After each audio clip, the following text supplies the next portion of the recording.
Assalamu alaikum everyone. Samir did back with other reaction this time. Time of the truth. Time of the truth. My name is Samir from Algeria, North Africa. Between Morocco and Tunisia, I do reaction. I do video. I do a lot. And depression exists attack. It is hard to deal with it, but sometimes it is bad, sometimes it okay, sometimes be alright. And I have like comment in the description below. You can read it when you finish the video. That's up to you. If you want to read and comment and subscribe, that's up to you, not me. And it is not me who asking here, because you are my family. So you are my family. What it is, I don't know. The video, yeah, it's here. The video, wait just 1 minute, and they will be fixed that soon. Like, I don't know what happened here, but wait, it is coming. Okay, don't be like, okay, we get it. Yeah, it is amazing right now. So let's start with 3 2 1. It's coming right now. Let's start. Let's go. Let's go.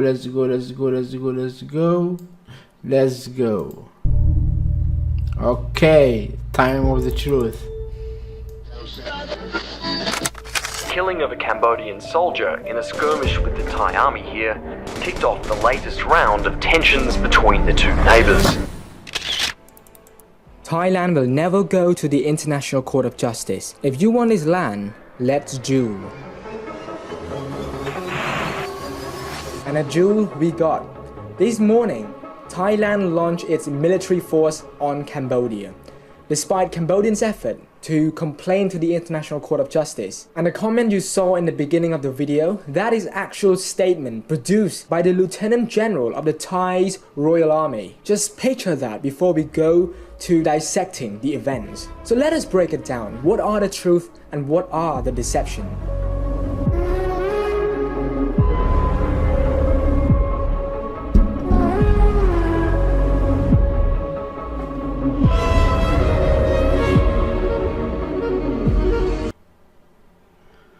This will be fire, you know. This will be fire, you know. This will be fire, you know. With Thailand deploying more and more troops over the border, with its military saying that they can use military force without government approval, and Cambodia also deploying troops to protect its land and its sovereignty. And seeing all of this, I did my research, and the more I researched, the more I realized that this is a scheme. This is a pattern that happened many times.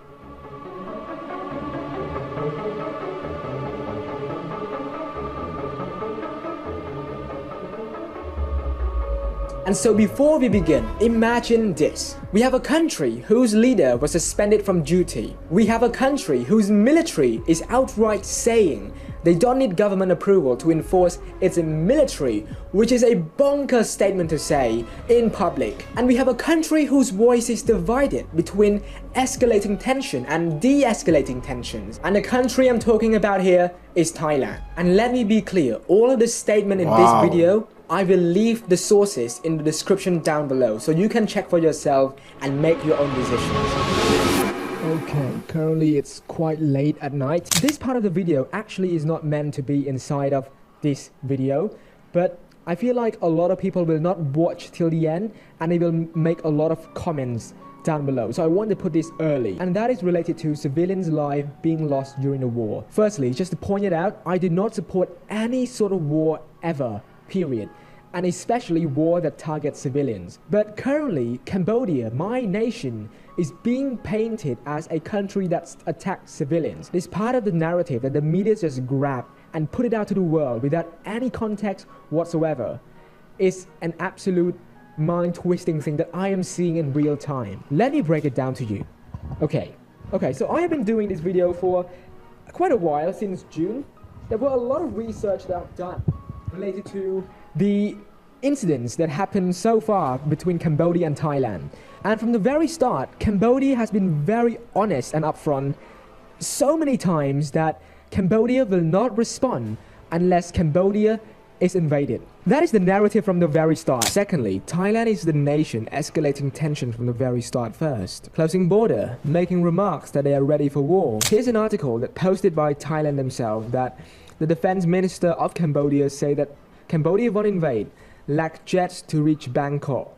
Now, somehow, Cambodia defense minister's statement is made to seem like a weak point from Thailand, saying that we won't invade because we don't have jets to reach Bangkok. Whereas in reality, our country focuses on defense. We never have missiles, fighter jet, large artillery, and warships that Thailand have been posting in the past. All we have is defensive capability to defend our homeland. So with all of these, the facts that there are still people who believe the narrative painted by Thai's media is just, I'm out of word, and I just cannot describe that for a country that only focuses on defensive capability and is quite small, what are the incentive to attack Thais first? And you can do your own research, narrative from the past. This is a pattern that Thai tried to provoke Cambodia and then blame themselves as the victim. They closed their border, and we obviously responded. We closed our border as well, like what we told them. And then they ask us to open the border. So we see a pattern. It's not just border. There are so many provocative acts, like so many that I listed down related to Thailand, clearly making the first move.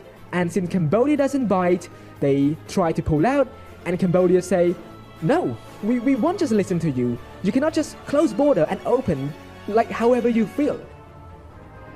Secondly, drone surveillance. Thailand has been using drone to survey the conflict area, even infiltrating our soil. And the fact is, Thailand is very smart. When we compare Cambodia and Thailand technology in military, we can clearly see that Cambodia has a very limited targeting precision, whereas Thailand, they have precision guided munition, they have drone surveillance, they have real-time targeting systems. So they have been doing this drone surveillance. They will definitely know our military base. When the time comes, Cambodia has been very consistent from the very start. No escalation, and we only want peace. We appeal to the International Court of Justice. And Cambodian military is only based on one ideology, and that is being defensive. And that is what we did. When Thai initiated the attack, we responded accordingly. So to sit here and paint Cambodia as a country that attacks civilians, where by the way, civilians in Cambodia are also getting attacked, is an absolute lie of the century. And I feel like people need to do their own research, and that is why I want to bring this part very early in the video. And I seriously hope that this crazy digital war we're having, where a lot of lies are being spewed out with no context, will end very soon. So yeah, back to the main video. Wow. This many information, and we have on my head, you want on May 28th, 2025, a Cambodian soldier was killed in a clash near the Chong Bok area, a very politically sensitive zone where Cambodia, Thai and Laos meet, and it is an area called the Emerald Triangle. According to Cambodia's Ministry of Defense, Thai troops opened fire first, targeting a trench that had long been a Cambodian army base. Thailand, meanwhile, claims Cambodian troops fired first after refusing to withdraw. However, a lot of critics and analysts seem to question Thailand's claim. Firstly, on this matter, Cambodia's claim has been very consistent from the start. Thais opened fire first at a trench that had long been Cambodian's army base. Thailand rejected it, but has not provided any evidence, any satellite images that this trench area has just been built by Cambodia. Secondly, analysts also pointed out that a trench is normally used for soldiers in a defensive position, but in this attack, the only country that suffered fatality is Cambodia, suggesting that the soldiers were very caught off guard. And so that was my first assessment, my research on that incident between Cambodia and Thailand. Cambodia lost a soldier, and Thailand didn't lose a single soldier, but blamed Cambodia for firing first. And for Cambodian, the sentiment back then, early June, was not escalation. It was more of a disappointment toward the neighbors. And we did what anyone would do, not escalate tension, and we filed a complaint to the International Court of Justice. So far, it has been consistent. We didn't escalate. We wanted to take the legal route. But somehow the situation turned even more sour when right after Cambodia lost a soldier, Thailand decided to dramatically, and I want to stress on the word dramatically, escalate this tension. And guess what Thailand did next? Instead of going to the legal route, saying that they built a trench, we have evidence, they instead decided to have the military close land checkpoints, saying that, oh, it is for the scam centers in Cambodia. There were more troops being deployed to the border. There were people and officials wanting to cut internet access to Cambodia, and they even cut off electricity export and fuel shipments. And seeing all of this, Cambodia responded, obviously in a reciprocal manner, banning Thai drama and films, banning Thai fruits and vegetables, and like I said earlier, we filed a complaint to the International Court of Justice. And Cambodian official has been saying that they want to resolve this through international law in order to prevent this kind of border conflicts to happen. Whereas Thailand claims that they need to resolve it through bilateral means. And then seeing all of this, I dug deeper. I want to understand what exactly was Thai government was thinking and what do they mean by resolving this issue through bilateral means. So I want to understand Thai's position in this negotiation in the disputed area. راك تشوف هاد لابوب شتها كاش دي فوا ما حبيتش ندخل بور اون فوا دخلت باش نسيها قبلها كنت You see, this string of events, when you look at it from a bird's eye view, it is very simple that it is an economic tactic used to pressure a country to compromise through bilateral talk instead of resolving it through international law. We have to look at this issue from a broader perspective. We have the border closure, we have the economic pressure, the utility cut, labor blocking. These are tools used as leverage to influence Cambodia because Thai seems to believe that this is what they should do in order for Cambodia to compromise in the bilateral talk. Okay, I will keep this segment as short as possible. About 6 days ago, Thai claimed that Cambodia put landmines in Thailand territory, injuring Thai soldiers. Now, hearing this claim, I actually made a recording talking about this issue, but it is too long, so I'm just going to cut it out and just focus on this part. Just by hearing this claim from Thailand, we can start by asking simple questions before doing the research. Firstly, where were the landmines that exploded? Secondly, what was the landmine used? Thirdly, they said that the landmines were freshly planted. Who conducted the forensic investigation? And when we answer this question, there is literally no consistency in their story.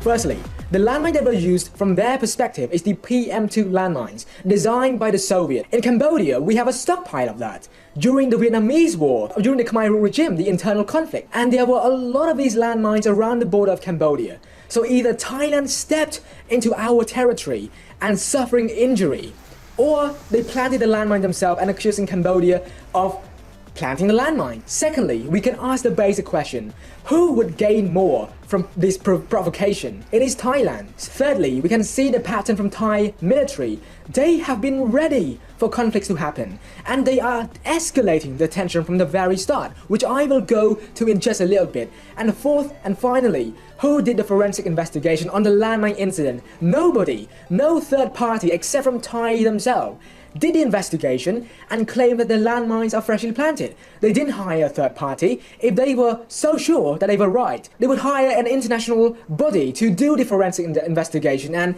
prove that their claim were right. And so from the very start, this landmine narrative that they are trying to cook, it is not cooking, bruh. Just look at the story from the very start until now. It's so inconsistent.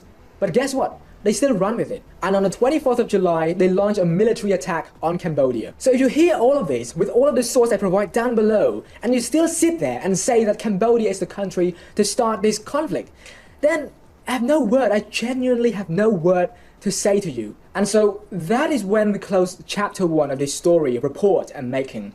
If we put this chapter on a table and look at it from a view above, we can see that all of these events have an origin that both sides, Cambodia and Thailand, embody. From Thailand's side, a lot of escalation is done by the Thai military government and then supported by the civil government. And one ingredient that has been used in this escalation is a sense of nationalism, where the military of Thai is using that sense, taking advantage of that from the people to gain political power. And we have seen patterns on this over and over again, where the only victims and people who are suffering are the soldiers and people who live along the border for over a decade. And for Cambodia, this conflict also has the same origin. It's about nationalism. When our soldier was killed, Cambodians were disappointed. We were then blamed for starting the conflict, for provoking, for firing first. And then more Thai troops were deployed at the border. The border was closed. Electricity was cut off. And then the company that has been selling oil to Cambodia openly mocked Cambodia when they cut off fuel export. Imagine mocking your customer. Imagine mocking your neighbor. And a lot of netizens are mocking Cambodia for visiting Thailand, for visiting Thai hospital, for receiving Thai services, for buying Thai's goods, for being a customer and spending our hard-earned money on their goods and services. And so, yeah, for Cambodia, it's about nationalism as well. It's about protecting our honor, protecting our lands and sovereignty. As we close this chapter on this video I'm making, you can decide for yourself on who's in the right, who's in the wrong, who started it, who escalated it. And again, all of the sources will be in the description down below. You can read all of them based on what I've claimed above.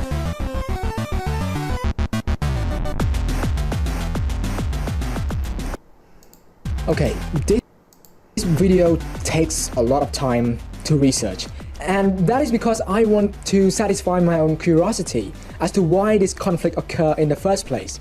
But the more I dig deeper into this topic to understand the past, centuries ago, and then to decades ago, and with recent escalation, the more I just feel the need to publish this first chapter first on, debunking a lot of deceptions told by the media. And I feel like just because Cambodia is a small country doesn't mean that its voice cannot and should not be heard. So I used all of this research to put it in this first chapter. And my second chapter, which was my original intention, was to discuss as to why this sort of border issue, this conflict has continued for so many years and so many regimes and generations. I did a lot of research from international sources, and maybe a week or two ago I bought this book and I have been reading it. And yeah, chapter 2 will discuss the ideas behind this conflict, what happened, what led to this. And I feel like this is a story that has to be told from my perspective as a Cambodian, and also as a source of information on my personal YouTube channel as a video for others to see. And after chapter 2, I will talk about the final conclusion and what I think about all of this. Again, all the sources will be put in the description down below. Feel free to check it out. So that is it from me for the first chapter. If you have any comments or questions, be sure to leave it down below, make it constructive, and I hope you understand and learn something from this video. With that being said, thank you guys so much for watching this video, and I will see you all in the next one. Thanks, goodbye, and peace. Peace, man. Wow. It is a lot of information. My head was like close to be explode or something. Wow. He say everything. And I believe this all words he say. I believe for all words he say. Why this happened, how start, what happened, what next, like a lot.